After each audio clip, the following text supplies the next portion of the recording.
नमस्कार, प्रणाम दोस्तों।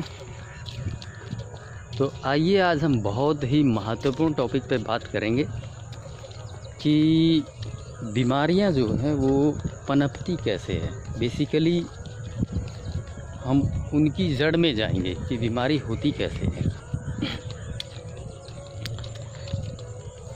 देखिए, जो मेरे पास अनुभव है उसके आधार पे मैंने अभी तक यही जाना है कि दुनिया की 90% बीमारी केवल और केवल गंदगी की वजह से ही होती है। शरीर में जमी हुई गंदगी अर्थात अनावश्यक चीज़, वो चीज़ जिसे शरीर से बाहर होना चाहिए था वो अभी भी शरीर के भीतर ही है, और यही बीमारी है।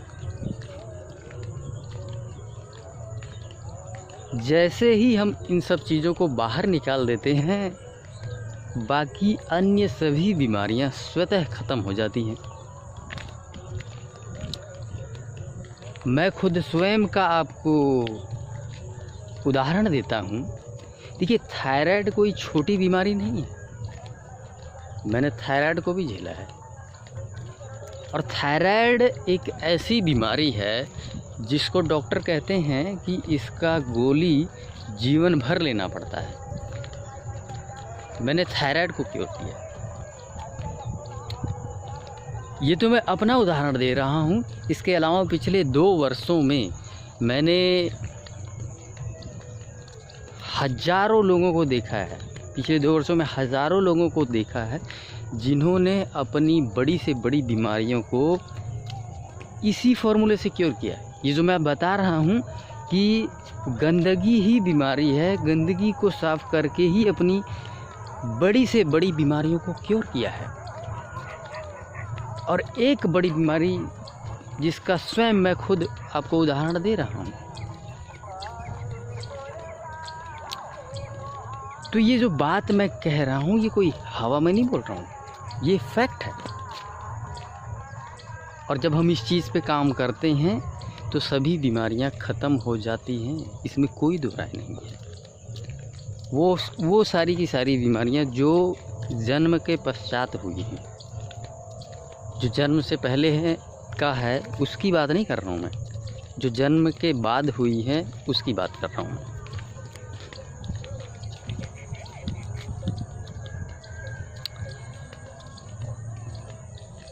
अब हम डिस्कस करेंगे कि आखिर ये जो गंदगी है वो जमती कहाँ पे है, और गंदगी कितने प्रकार की होती है उसको हम समझने की कोशिश करेंगे।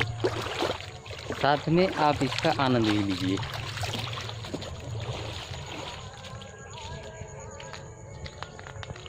देखिए, सर्वप्रथम मैं डाइजेस्टिव ट्रैक में जमने वाली गंदगी की बात करूँगा। इसमें 2 से 3 प्रकार की गंदगी है दोस्तों।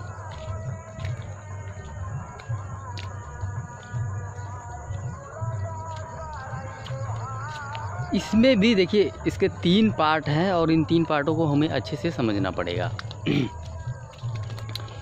पहला पार्ट हम डिस्कस करते हैं पेट साफ नहीं होने का।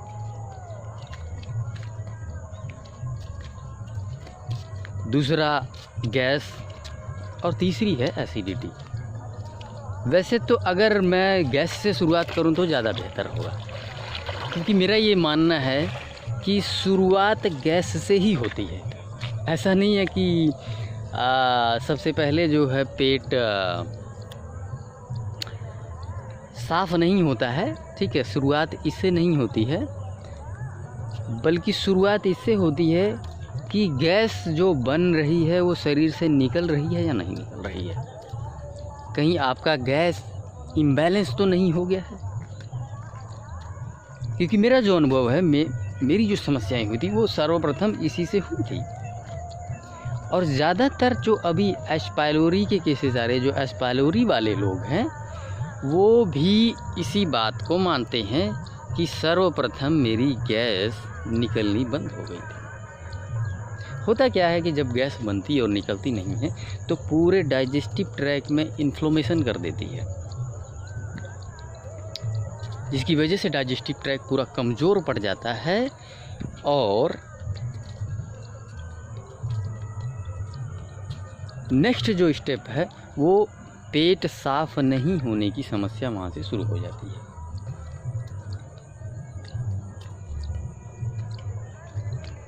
सबसे पहले गैस का निकलना बंद हुआ, दूसरा जो है फिर पेट साफ नहीं होता है। देखिए ये दो के दोनों ही रुकावटें हैं।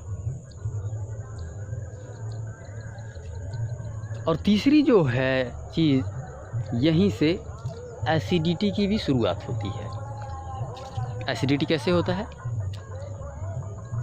जब कॉलन में गैस बनती है और वो ऊपर चढ़ती है पेट में, स्टमक में, जो ये वाला हिस्सा है, और जब यहाँ पे वो गैस आती है तो स्टमक को लगता है कि कोई पचाने वाली चीज़ आई है और वहीं पे वो एसिड निकालना शुरू कर देता है। वसूलन एसिड तब निकलना चाहिए जब हम भोजन खाएं, लेकिन यहाँ तो भोजन हम खा ही नहीं रहे और एसिड निकल रहा है। अब आप मुझे बताइए, अगर खाली पेट किसी व्यक्ति को एसिड होने लगे तो उसकी क्या हालत होगी? एसिड जलाने वाली चीज़ है और वही करता है। खाली पेट जब एसिड निकलता है तो पेट को बर्बाद कर देता है, जलाता है। उसका ऊपरी जो लेयर है ना, वो ख़त्म करने लगता है। और यही है एसिडिटी। आगे चल के यही एसिडिटी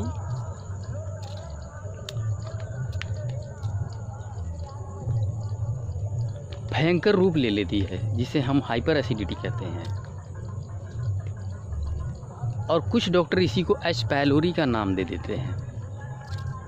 सच कहूँ तो एच पायलोरी जो है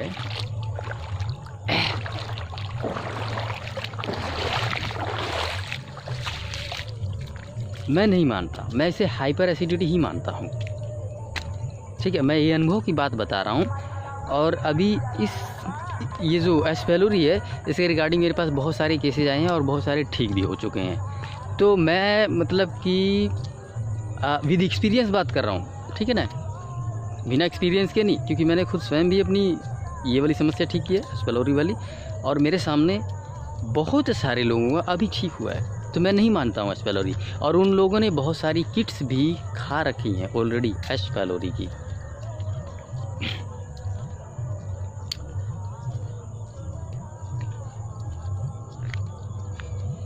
तो ये 3 तरह की रुकावटें हमने समझ लिया, गैस, एसिडिटी और कॉन्स्टिपेशन। और ये देखिए 2 चीज़ों से इन्फ्लुएंस्ड है, एक भोजन है और दूसरे हमारे विचार। इन्हीं 2 से इन्फ्लुएंस्ड है पूरी दुनिया।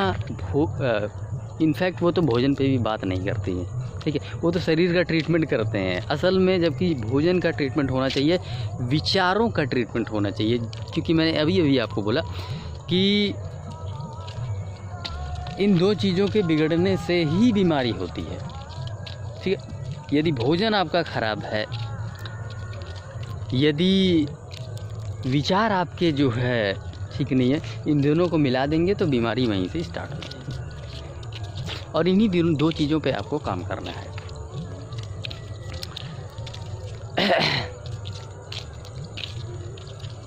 यूँ तो देखिए एटमॉस्फेयर भी बहुत मायने रखता है। अभी देखिए जिस एटमॉस्फेयर में मैं हूँ, ठीक है, आप ये एटमॉस्फेयर देख लीजिए और इसके विपरीत जब मैं चंडीगढ़ जाऊँगा, यकीन मानिए ज़मीन आसमान का अंतर है। एटमॉस्फेयर ही, मैं कहता हूँ कि 50% बीमारियाँ एटमॉस्फेयर ही करेक्ट कर देता है। केवल और केवल वातावरण कुछ ना करे।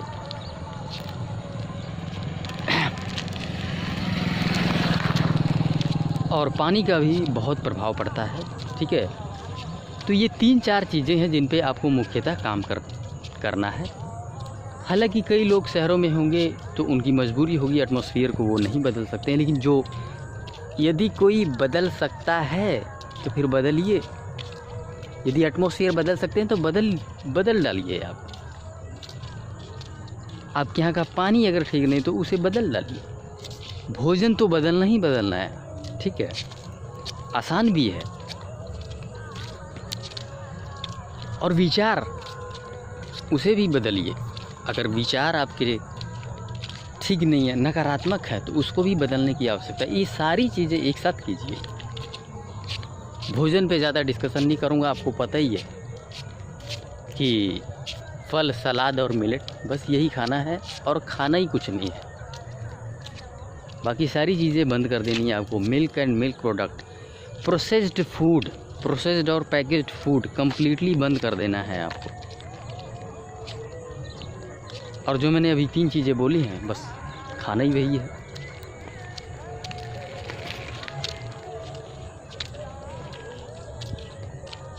एक और जो है क्षेत्र